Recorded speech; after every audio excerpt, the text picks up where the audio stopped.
Assalamualaikum warahmatullahi wabarakatuh.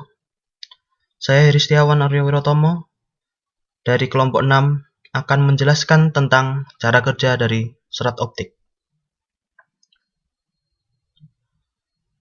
Kira-kira lebih dari 20 tahun yang lalu, kabel serat optik telah mengambil alih dan mengubah wajah teknologi industri automasi dengan pengontrolan jarak jauh. Serat optik juga memberikan peranan besar membuat internet dapat digunakan di seluruh dunia. Serat optik mampu menggantikan tembaga sebagai long distance calls maupun internet traffic yang secara tidak langsung berdampak pada penurunan biaya produksi. Untuk memahami bagaimana kabel serat optik bekerja, sebagai contoh, bayangkanlah sebuah sedotan plastik atau pipa plastik panjang fleksibel berukuran besar. Bayangkan pipa tersebut mempunyai panjang 100 meter dan Anda melihat ke dalam dari salah satu sisi pipa tersebut. 100 meter di sisi yang lain, seorang teman menghidupkan lampu senter dan diarahkan ke dalam pipa. Dikarenakan bagian dalam pipa terbuat dari bahan kaca sempurna, maka cahaya senter akan direfleksikan pada sisi yang lain meskipun bentuk pipa bengkok atau terpilin, namun pantulan cahaya masih dapat terlihat pada pipa tersebut. Jika misalnya seorang teman Anda menyalakan senter hidup dan mati seperti kode Morse, maka Anda akan dapat berkomunikasi dengan teman Anda melalui pipa tersebut. Kurang lebihnya seperti itulah prinsip dasar dari kabel serat optik.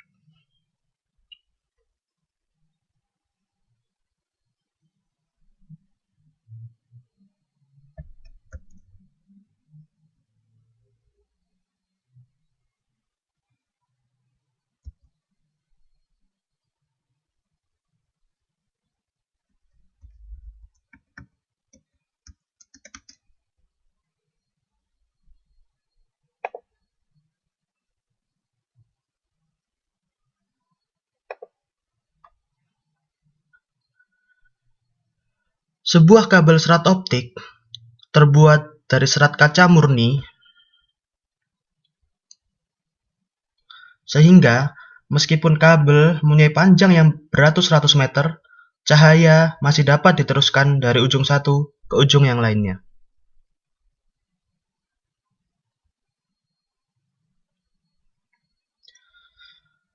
Helai serat kaca tersebut didesain sangat halus.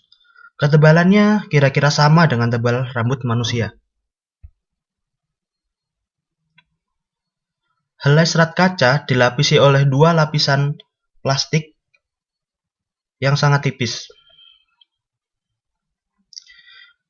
Dengan melapisi serat kaca dengan plastik, akan didapatkan ekuivalen sebuah cermin di sekitar serat kaca.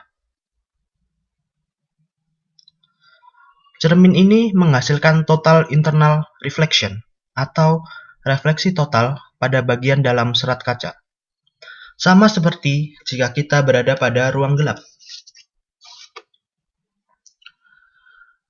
Di ruang gelap tersebut ada sebuah jendela kaca. Kemudian Anda mengarahkan cahaya senter 90 derajat tegak lurus dengan kaca. Maka senter akan tembus keluar ruangan. Akan tetapi, jika cahaya senter tersebut diarahkan ke jendela kaca tersebut dengan sudut yang rendah, hampir paralel dengan cahaya aslinya, maka kaca tersebut akan berfungsi sebagai cermin yang akan memantulkan cahaya senter ke dalam ruangan. Demikian pada serat optik, cahaya berjalan melalui serat kaca pada sudut yang rendah.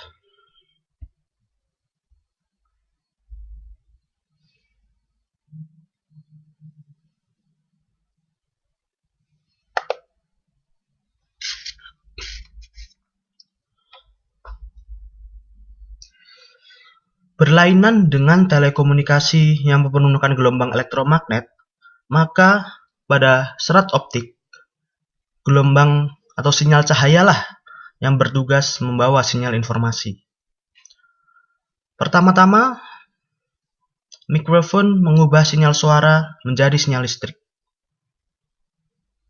Kemudian, sinyal listrik ini akan dibawa oleh gelombang pembawa cahaya melalui serat optik dari sebuah transmitter menuju ke receiver yang terletak pada ujung yang lain, ujung serat yang lain. Modulasi gelombang cahaya ini dapat dilakukan dengan mengubah sinyal listrik termodulasi menjadi gelombang cahaya pada transmitter, dan kemudian mengubahnya kembali menjadi sinyal listrik pada receiver. Pada receiver, sinyal listrik dapat diubah kembali menjadi gelombang suara. Jadi, pada receiver, gelombang cahaya tadi akan diubah kembali menjadi sinyal listrik dan diubah lagi menjadi sinyal suara. Tugas untuk mengubah sinyal listrik ke gelombang cahaya atau kebalikannya dapat dilakukan oleh komponen elektronik yang dikenal dengan nama komponen optoelektronik. Pada setiap ujung serat optik dalam perjalanannya dari transmitter menuju ke receiver, akan terjadi redaman cahaya di sepanjang kabel serat optik dan sambungan-sambungannya. Karena itu, bila jarak ini terlalu jauh, akan diperlukan sebuah atau beberapa repeater yang bertugas untuk memperkuat gelombang cahaya yang telah mengalami redaman.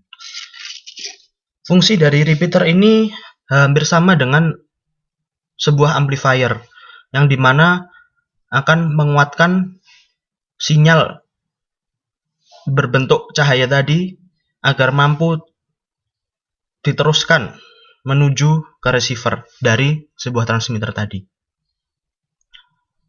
Sebenarnya cara kerjanya tidak berbeda jauh dengan kabel-kabel tembaga, namun perbedaannya adalah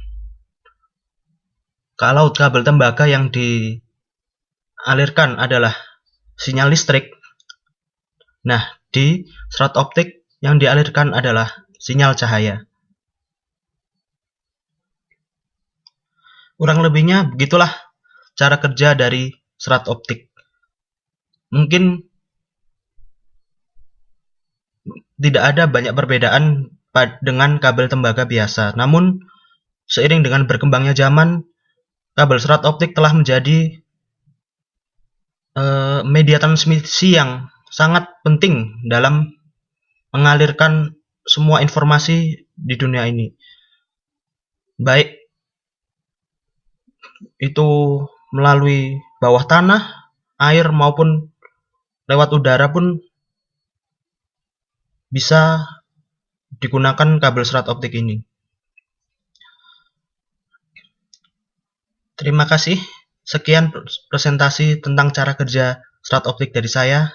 Kurang lebihnya saya mohon maaf. Wassalamualaikum warahmatullahi wabarakatuh.